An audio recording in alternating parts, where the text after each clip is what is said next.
ദൈവനാമത്തിന് മഹത്വമുണ്ടാകട്ടെ. യെശയ്യാ പ്രവാചകന്റെ പുസ്തകം 65 അധ്യായം 13 മുതൽ 17 വരെയുള്ള വാക്യങ്ങളാണ് നമ്മൾ നോക്കുന്നത്. 13-ാമത്തെ വാക്യത്തിൽ, അതുകൊണ്ട് യഹോവയായ കർത്താവ് ഇപ്രകാരം അരുളി ചെയ്യുന്നു, ഇതാ എൻ്റെ ദാസന്മാർ ഭക്ഷിക്കും, നിങ്ങളോ വിശന്നിരിക്കും.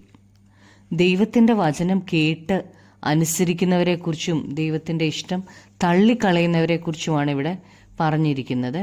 ദൈവത്തിൻ്റെ ദാസന്മാർ ദൈവരാജ്യത്തിൽ തൃപ്തരായിത്തീരും.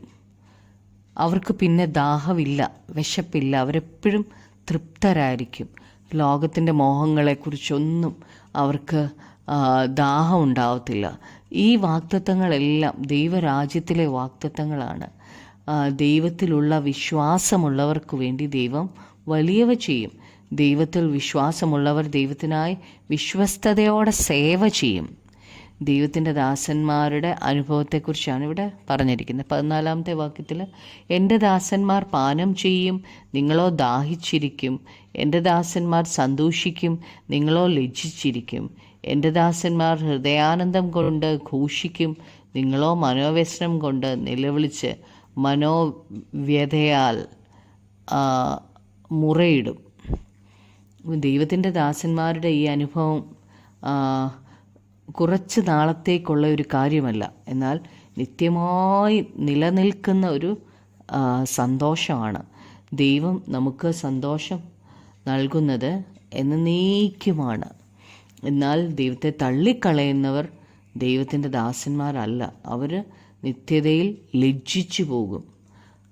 ദൈവിക സാന്നിധ്യത്തിൽ ദൈവത്തിൻ്റെ പ്രവൃത്തി കണ്ടിട്ടാണ് ദൈവത്തിൻ്റെ ദാസന്മാർ സന്തോഷിക്കുന്നത്. എന്നാൽ ദൈവത്തിന് പ്രസാദമല്ലാത്തത് തിരഞ്ഞെടുക്കുന്നവർ വേദനിച്ച് നിലവിളിക്കും. 15-ാമത്തെ വാക്യത്തിൽ, നിങ്ങളുടെ പേർ നിങ്ങൾ എൻ്റെ വൃതന്മാർക്ക് ഒരു ശാപവാക്കായി വെച്ചേച്ചു പോകും. യഹോവയായ കർത്താവ് നിന്നെ കൊന്നുകളയും, നിന്റെ ദാസന്മാർക്ക് അവൻ വേറൊരു പേർ വിളിക്കും. ദൈവത്തിൻ്റെ ദാസന്മാരല്ലാത്തവരോട് ദൈവം സത്യം ചെയ്യുന്നത് അവരുടെ പേരുകൾ ദൈവത്തിൻ്റെ ദാസന്മാർക്ക് ഒരു ശാപവാക്കാക്കി വെച്ചേക്കും എന്നാണ് പറഞ്ഞേക്കുന്നത്. ദൈവത്തിൻ്റെ വിശ്വസ്തതയാണ് ഇവിടെ നമുക്ക് കാണാൻ കഴിയുന്നത്.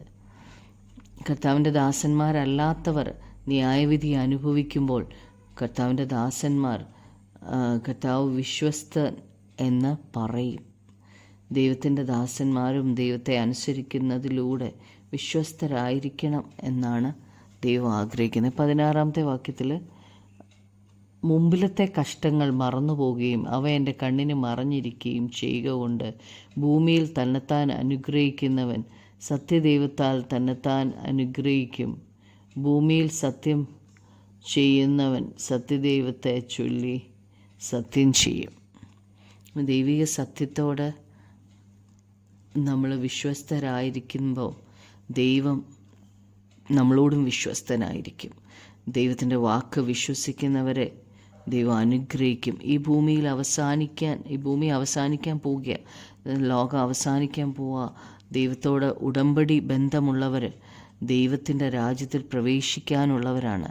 അവർ കൃപയാൽ കർത്താവിൻ്റെ സുവിശേഷം കേട്ടപ്പോൾ വിശ്വാസത്താൽ അത് ഏറ്റെടുത്തു. ഈ ലോകം അവസാനിക്കാൻ പോവുക, അതുകൊണ്ട് ദൈവം തൻ്റെ ദാസന്മാരോട് സത്യം ചെയ്യുക, അവരവരുടെ മുമ്പിലത്തെ കഷ്ടങ്ങളെല്ലാം മറന്നു പോകുമെന്ന്. ദൈവരാജ്യത്തിൽ അവയൊന്നും പിന്നെ ഉണ്ടാകത്തില്ല. കഷ്ടങ്ങൾ, രോഗങ്ങൾ, ദുഃഖങ്ങൾ എല്ലാം കർത്താവ് മാറ്റിത്തരും. 17-ാമത്തെ വാക്യത്തിൽ, ഇതാ ഞാൻ പുതിയ ആകാശം പുതിയ ഭൂമി സൃഷ്ടിക്കുന്നു.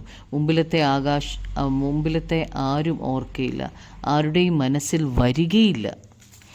ദൈവത്തിൻ്റെ വചനം വിശ്വസിച്ച് അതിനെ സ്വീകരിക്കുന്നവർ ദൈവത്തെ വിശ്വസ്തയോടെ സേവിക്കും. അവരുടെ അനുഭവം വ്യത്യസ്തമായിരിക്കും. അവർ ദൈവരാജ്യത്തിൽ നിത്യമായി വാഴും. പണ്ട് അവരനുഭവിച്ച എല്ലാ കഷ്ടങ്ങളും അവർ മറന്നു പോകും. അത് പിന്നെ ഓർക്കത്തുപോലുമില്ല, അതിനി ഉണ്ടാകത്തില്ല. ദൈവം ഒരു പുതിയൊരു കാര്യമാണ് ചെയ്യാൻ പോകുന്നത്. യോഹന്നാൻ വെളിപ്പാട് പുസ്തകത്തിൽ കണ്ട കാഴ്ചയാണ് ഇവിടെ വചനത്തിൽ പറയുന്നത്. ഇപ്പോഴുള്ള ആകാശവും ഭൂമിയും മാറിപ്പോകും. അത് നിത്യമായതല്ല. ഇപ്പം നമുക്ക് കാണുന്നതൊന്നും നിത്യമല്ല. പുതിയ ആകാശവും പുതിയ ഭൂമിയും ദൈവം സൃഷ്ടിക്കും. അവിടെയും ദൈവം അവിടെ ദൈവത്തിൻ്റെ ജനം ഘോഷിച്ചുല്ലസിക്കും. നമുക്ക് പ്രാർത്ഥിക്കാം. കർത്താവായ യേശുവേ, അപ്പോൾ ഞങ്ങൾ ഇപ്പോൾ കടന്നു പോകുന്ന എല്ലാ കഷ്ടങ്ങളും അത് നൊടി നേരത്തേക്കേ ഉള്ളല്ലോ കർത്താവേ. ഞങ്ങളുടെ കണ്ണുനീരൊക്കെ കർത്താവെ അല്പനാളത്തേക്കേ ഉള്ളല്ലോ കർത്താവെ. നിത്യമായ ആ സന്തോഷത്തിലേക്ക് ഞങ്ങളെ അങ്ങ് കൊണ്ടുപോകുന്നതിനായി നന്ദി പറയുന്നു യേശുവേ. അപ്പോൾ ഞങ്ങളെ കൈക്ക് പിടിക്കണമേ. ഞങ്ങളെ കർത്താവെ ആ പുതിയ ആകാശത്തിലേക്ക്, പുതിയ ഭൂമിയിലേക്ക് ഞങ്ങളെ നടത്തണമേ കർത്താവെ. അപ്പോൾ അങ്ങയുടെ നാമം ഞങ്ങളിലൂടെ മഹത്വപ്പെടണം യേശു ക്രിസ്തുവിൻ്റെ നാമത്തിൽ തന്നെ. ആമേൻ.